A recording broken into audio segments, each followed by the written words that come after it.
Good morning. आज हम उपभोक्ता व्यवहार के सिद्धांत के बारे में बात करेंगे। हम सभी जानते हैं कि हर व्यक्ति दिन प्रतिदिन कुछ ना कुछ क्रय करता है और इस क्रय की प्रक्रिया में वो अपने संतुष्ट के जो स्तर होता है उसको अधिकतम करने का प्रयास करता है। ये कैसे होता है, एक उदाहरण के द्वारा हम इसे आसानी से समझ सकते हैं। मान लीजिए आप जा रहे हैं और आपको भूख लगी है और आप एक शॉप पे जाते हैं और कुछ सामान अपनी टोकरी में लेते हैं खरीदने के लिए। अभी आपको इसके साथ एक कंडीशन ये है कि आप अपना पर्स घर पर भूल आए हैं और आपके पास जो भी पैसे बचे हैं वो मान लीजिए 20 रुपये हैं। अब आपको ये पता नहीं है कि जो सामान आप ले रहे हैं वो 20 रुपये मिल जाएगा कि नहीं मिल जाएगा। आप काउंटर पे जाते हैं और उसकी कीमत पूछते हैं तो वो बताता है कि इसकी कीमत 25 रुपये, कुल कीमत 25 रुपये आ रही है। ऐसे में यहाँ पर आपको चुनाव करना होगा कि किन वस्तुओं को आप रखेंगे और किन वस्तुओं को लेंगे। इस प्रकार का जो चुनाव होता है दिन प्रतिदिन हमारे व्यवहार में आता है। हम सभी इस प्रकार की चुनाव की समस्या से रूबरू होते हैं। इसमें उपभोक्ता की संकल्पना में हम विशेष रूप से 2-3 बातों का अध्ययन करेंगे। पहला कि उपयोगिता का क्या अर्थ है, जिसे अर्थशास्त्री परिभाषित करते हैं, कैसे परिभाषित करते हैं इसके बारे में पढ़ेंगे। दूसरा, कुल उपयोगिता और सीमांत उपयोगिता की संकल्पना के बीच अंतर क्या है, दोनों में क्या डिफरेंस होता है। तीसरा, सीमांत उपयोगिता के ह्रासमान नियम का वर्णन और इसकी चित्रीय रूप में व्याख्या, इसके बारे में जानेंगे। और चौथा, उपयोगिता अधिकतमीकरण की स्थिति, बीजगणितीय रूप से हम इसको समझाएंगे और इसकी व्याख्या करेंगे। हम सभी जानते हैं कि हम वस्तुओं और सेवाओं को खरीदते हैं या इसलिए क्योंकि इससे आपको संतुष्टि प्राप्त होती है और आप अपने को पहले की स्थिति से बेहतर महसूस करते हैं, क्योंकि आपने वस्तुओं सेवाओं को खरीदा है और इससे आपको संतुष्टि प्राप्त हुई है। संतुष्टि की संकल्पना एक तरह से आप मान लीजिए एक मायावी की तरह होता है। जो एक व्यक्ति जो वस्तु जैसे कि सेब का उपभोग करता है उससे संतुष्टि प्राप्त करता है, लेकिन हम इससे मिलने वाली संतुष्टि को ठीक उसी तरह से नहीं मान सकते जिस तरह से हम उसके वजन, सेब के वजन या उससे मिलने वाली कैलोरी को मापते हैं। कहने का मतलब ये है कि इसको स्पष्ट रूप से हम माप नहीं सकते उपयोगिता को। संतुष्ट या उपयोगिता जिसे मापा जाता है किसी विशेष वस्तु का गुण नहीं होता है, बल्कि ये आवश्यकता पर निर्भर करता है। जितनी तीव्र आवश्यकता होती है किसी वस्तु से, उतना ज़्यादा मात्रा में हमको संतुष्ट या उपयोगिता प्राप्त होती है। और ये विशेष रूप से हम कह सकते हैं ये हमारे अधिमानों पर निर्भर करता है कि हमारा अधिमान उस वस्तु विशेष के प्रति किस तरह का है। जब हम उपयोगिता अधिकतमीकरण की बात करते हैं तब हम कुछ उसको अधिकतम करने की बात करते हैं जिसको हम माप नहीं सकते। तो भी हम यह मानकर चलते हैं कि प्रत्येक उपभोक्ता का कार्य कि वह उपयोगिता को माप सकता है, अपने उपभोग को इस प्रकार से समायोजित करता है ताकि प्राप्त उपयोगिता जितना संभव हो सके अधिक से अधिक हो। अब इससे आगे बढ़ने से पहले हम 2 संकल्पनाएं जो आपकी हैं, कुल उपयोगिता और सीमांत उपयोगिता, इन दोनों के बारे में बात करते हैं। उपभोग के क्रम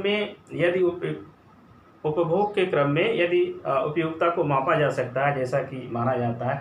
अच्छा, इसमें उपयोगिता को मापने के संबंध में 2 तरह के विचार पाए जाते हैं। एक तो विचार वो है जिसमें प्रमुख रूप से मार्शल लेजबार्ड आते हैं, इनका मानना है कि इसको हम माप सकते हैं और इसकी इकाई को यूटिल्स कहा जाता है। दूसरी संकल्पनाएं हैं जिसमें जे.आर. Hicks, R.G.T. एलन साहब आते हैं और इनका मानना है कि हम इसको माप नहीं सकते बल्कि इसको एक क्रम से व्यवस्थित कर सकते हैं। तो यहाँ पर हम केवल पहले वाले सिद्धांत के बारे में बात करेंगे जिसमें माना जाता है कि हम इसको माप सकते हैं। तो हम कह रहे थे कि कुल उपयोगिता एक दी हुई निश्चित समय अवधि में वस्तुओं और सेवाओं की दी हुई मात्रा के उपभोग से प्राप्त उपयोगिता का योग होता है। जैसा कि इस चित्र में दिखाया गया है, ये मिस्टर अजय का सिनेमा जिसे फिल्म हम कहते हैं उसके द्वारा देखा गया उपयोगिता दिखाता है। कुल उपयोगिता और नीचे का पैनल सीमांत उपयोगिता के बारे में दिखाता है। तो सबसे पहले हम उपयोगिता के बारे में बात करते हैं कि पहले महीने में जब यहाँ देखिए इस पे देखे गए फिल्मों की प्रति महीने देखे गए फिल्मों की संख्या या सिनेमा की संख्या दिखाता है। यहाँ पर कुल उपयोगिता दिखा रहा है, ये 20, 40, 60, 80, 100, 120, 1, 2, 3, 4, 5, 6, 7। तो यहाँ पहले महीने में जब वो कोई फिल्म नहीं देखते हैं तो उनकी जो सीमांत कुल उपयोगिता है वो 0 है। और जैसे वो एक फिल्म देखते हैं एक महीने में तो उनकी कुल उपयोगिता होती है 36। यहाँ पे 36 दिखाया गया है। अगर वो 1 से 2 फिल्में देखते हैं तो 1 से 2 के बीच उनकी उपयोगिता बढ़ती है 36 से यहाँ 64 पे हम पहुँचते हैं। कुल मिलाकर ये 28 इकाई के बराबर उपयोगिता बढ़ती है। इस तरह से हम 2 से 3 पे जाते हैं तो ये 22 इकाई। इसके ये जो बढ़ने की दर है इसके स्लोप के द्वारा दिखाया गया है। दिखाया गया कि पहली से 0 से पहली में जब पहली फिल्म देखते हैं तो 36 इकाई के बराबर बढ़ती है तो इसका स्लोप 36 के बराबर है। और दूसरा 1 से 2 पे जब जाते हैं तो 28 इकाई इसमें वृद्धि होती है तो इसका स्लोप 28 के बराबर है। और दूसरी से तीसरी में जाते हैं तो यहाँ पर ये 64 से बढ़ के 86 हो गई कुल उपयोगिता, लेकिन इसमें वृद्धि हुई 22 की, इसलिए स्लोप इसका 22 को दिखाया गया। तो आप देखेंगे ये धीरे धीरे बढ़ रहा है और 6 इकाई पर ये कुल 115 इकाई दिखा रहा है और 7th इकाई पे भी ये 115 इकाई दिखा रहा है। इसका मतलब यहाँ पर स्लोप इसका 0 है, 0 के बराबर है। इसका मतलब कि जैसे जैसे वो अतिरिक्त इकाइयों का उपभोग या सिनेमा का उपभोग बढ़ाता जाता है वैसे उसकी जो कुल उपयोगिता के बढ़ने की दर है वो कम होती जा रही है।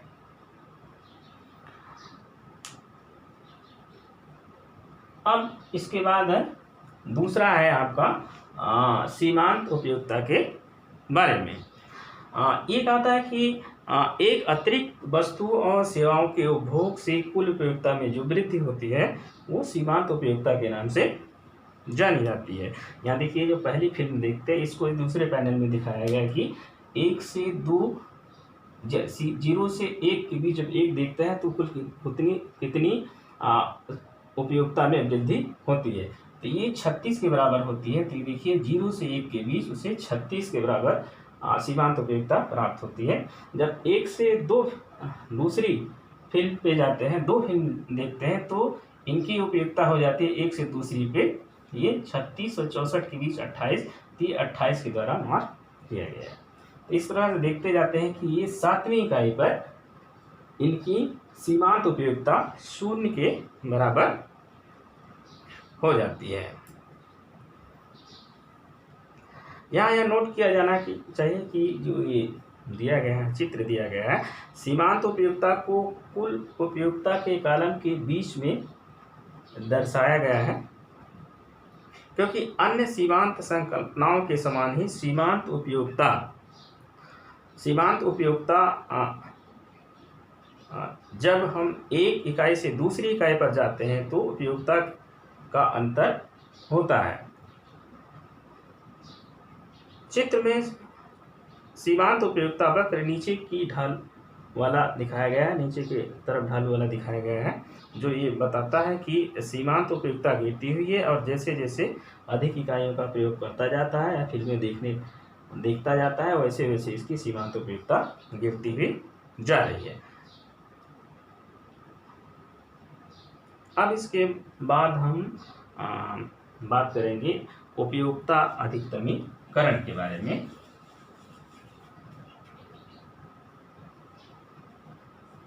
उपयोगिता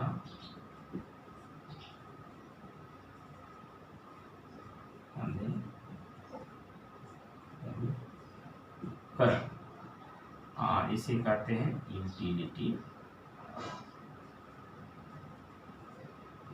मैक्सिमाइजेशन।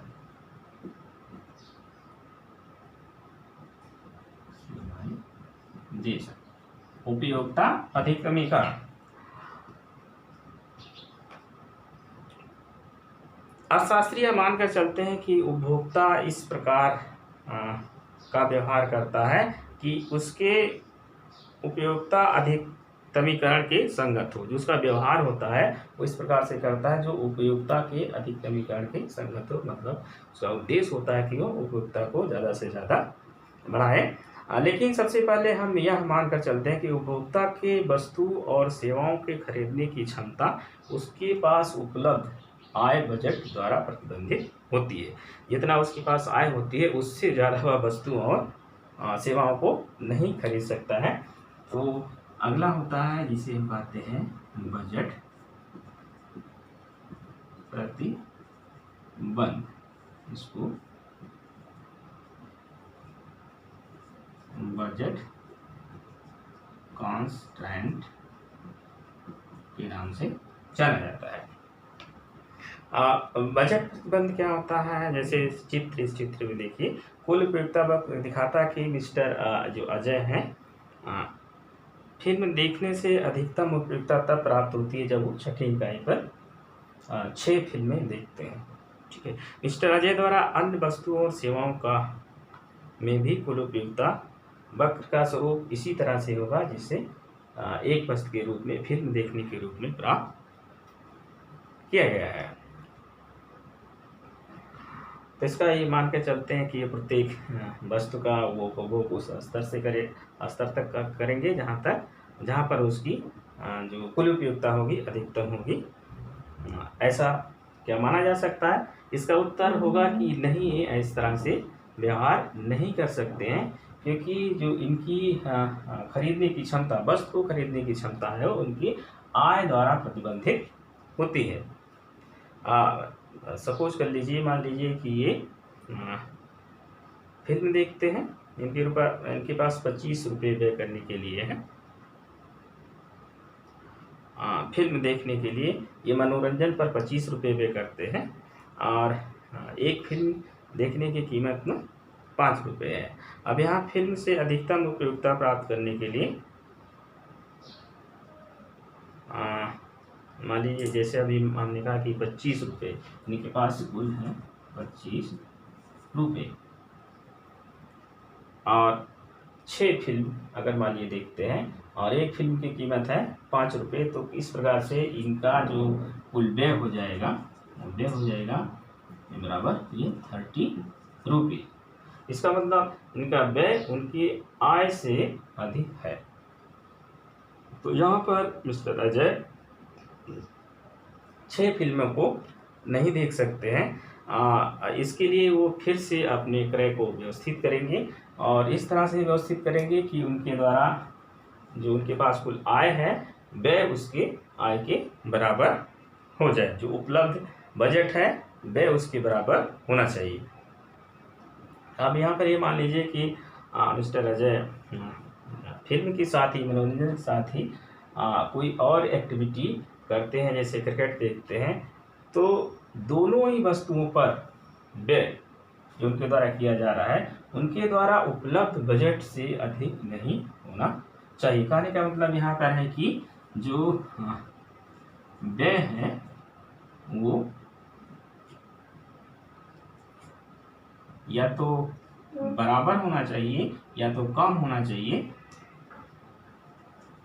उनके द्वारा आय, उनके द्वारा जो उनके पास जो उपलब्ध आय है उससे उनका व्यय या तो बराबर होना चाहिए या तो उससे कम होना चाहिए, तभी ये उनका क्रय संभव होगा।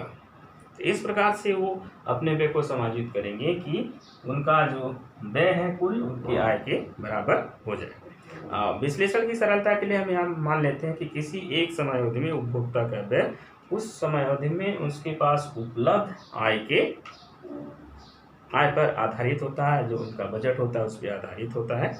इस विश्लेषण में हम यह मानकर चलते कि उपभोक्ता ना तो बचत करता है ना तो इस कार्य के लिए वो उधारी करता है।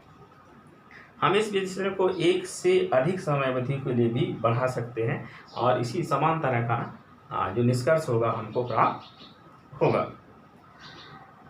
अब एक जो नियम है सीमांत निर्णय नियम, जिसे मार्जिनल डिसीजन रूल कहते हैं, मार्जिनल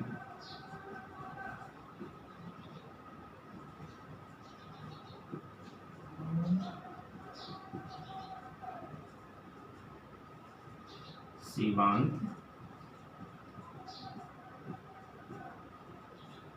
निर्णय नियम, इसके बारे में थोड़ा बात करते हैं। ये क्या होता है सीमांत निर्णय नियम?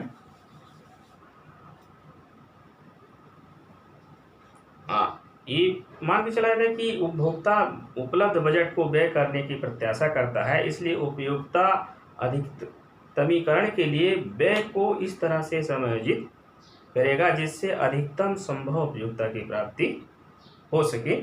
यदि उपभोक्ता एक से ज़्यादा वस्तुओं पर व्यय करता है तो भी इसी तरह का उसको परिणाम प्राप्त होते हैं और इसमें निर्णय लेता है कि बजट प्रतिबंध के कारण अच्छा, इसमें अगर वो दो वस्तुएं हैं, एक वस्तु पर ज़्यादा व्यय अगर कर रहा है, अगर एक्स और वाई दो वस्तुएं हैं, अगर एक्स पर वो अपने व्यय को बढ़ाता है तो निश्चित रूप से उसको वाई पर अपने व्यय को कम करना होगा। अगर उसको एक्स पर अपने व्यय को बढ़ा रहा है तो कहने का मतलब है कि ये इसलिए करता है क्योंकि उसके पास एक प्रतिबंध लगा हुआ है जिसे आय प्रतिबंध के नाम से जाना जाता है। दोनों वस्तुओं पर व्यय उसके पास उपलब्ध आय से अधिक नहीं होनी चाहिए। सीमांत निर्णय नियम यह व्याख्या करता है कि किसी समयावधि को किसी गतिविधि को बढ़ावा दिया जाना चाहिए यदि इसका सीमांत लाभ, कहने का मतलब है अगर यहाँ पर सीमांत लाभ एक्स की एक इकाई खरीदने से जो लाभ हो रहा है उसको वाई की एक इकाई छोड़ने से जो हानि हो रही है उससे अधिक है, यानी एक्स का सीमांत लाभ वाई के सीमांत हानि से अधिक है, उपयोगिता हानि से अधिक है, तो निश्चित रूप से उसे एक्स पर अपने व्यय को बढ़ाना चाहिए और वाई पर अपने व्यय को घटाना चाहिए। और इस प्रक्रिया को तब तक करना चाहिए जब तक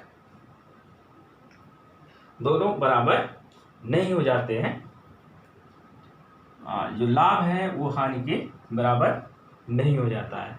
अच्छा, एक चीज़ और इसमें जो बताना जरूरी है ये कि जैसे जैसे वो एक्स की मात्रा अपने पास बढ़ाता जाएगा उससे मिलने वाली जो सीमांत उपयोगिता है, प्रति इकाई को बढ़ाने से सीमांत उपयोगिता प्राप्त होगी वो धीरे धीरे कम होती जाएगी और वाई पर जो वाई को छोड़ रहा है क्रय करने के दौरान एक इकाई छोड़ रहा है, इसमें वाई की जो छोड़ने की सीमांत हानि होगी वो बढ़ती जाएगी जैसे जैसे वाई का स्टॉक उसके पास कम होता जाएगा। तो इसकी घटेगी, इसकी जो मार्जिनल यूटिलिटी है घटेगी और इसका जो मार्जिनल लॉस है वो बढ़ेगा प्रति इकाई। तो एक अवस्था ऐसी आएगी जब दोनों बराबर होंगी, वो उसका सर्वोत्तम पॉइंट होगा जहाँ पर वो व्यक्ति का कुल उपयोगिता अधिकतम होगी। उदाहरण के लिए x, मान लीजिए कि उदाहरण के लिए x पर एक अतिरिक्त इकाई व्यय करने से प्राप्त उपयोगिता MUX/PX,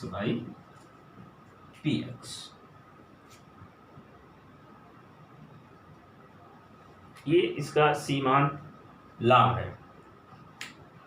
यह दिखाता है कि एक अतिरिक्त इकाई एक अतिरिक्त उपयोगिता वस्तु पर 1 रुपया अतिरिक्त, ठीक है, वस्तु पर x पर 1 रुपया अतिरिक्त व्यय करने से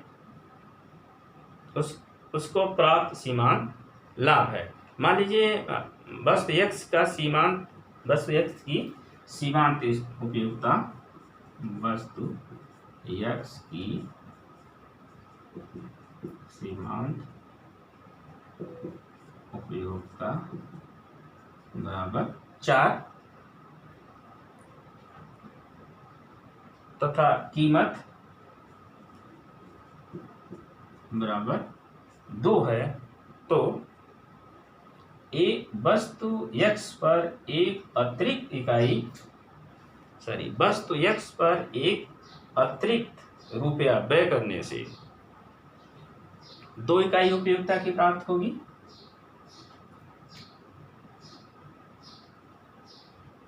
ध्यान से देखिए, ये कह रहा है कि वस्तु की सीमांत उपयोगिता 4 है और इसकी कीमत 2 है, तो x वस्तु पर एक अतिरिक्त रुपया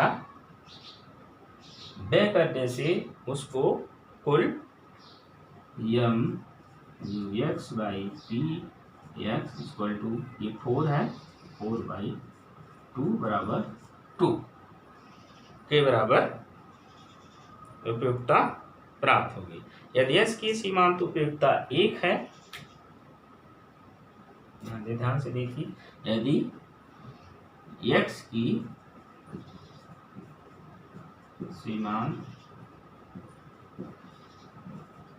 उपयोगिता 1 है और कीमत बराबर 2 है, तो mu x by P X equal to हो जाएगा 1/2 इक्वल टू 0.5।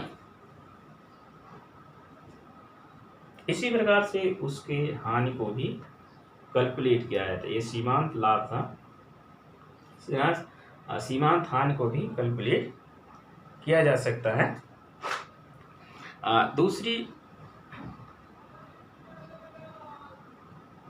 मान लीजिए कि उपभोक्ता x वस्तु की अपेक्षा y वस्तु की अपेक्षा x वस्तु पर एक अतिरिक्त रुपये से व्यय करने से वो अतिरिक्त उपयोगिता प्राप्त करता है। तो यहाँ पर जो कंडीशन होगी वो इस तरह से होगी, mu x by P X greater than mu y by P Y. ये प्रतिबंध दिखाता है कि अभी x पर एक अतिरिक्त इकाई व्यय करने से प्राप्त लाभ y की एक अतिरिक्त इकाई छोड़ने से प्राप्त हानि से अधिक है। x और y के बीच ये क्रय का संयोजन तब तक करता जाएगा जब तक mu x by P X equal to mu y by P Y, ये दोनों बराबर नहीं हो जाते हैं। और जहाँ पर बराबर होते हैं वहाँ पर उपभोक्ता का कुल कल्याण दो वस्तुओं को क्रय करने से, संयोजन पर आधारित दो वस्तुओं के क्रय करने से उपभोक्ता का कुल कल्याण अधिकतम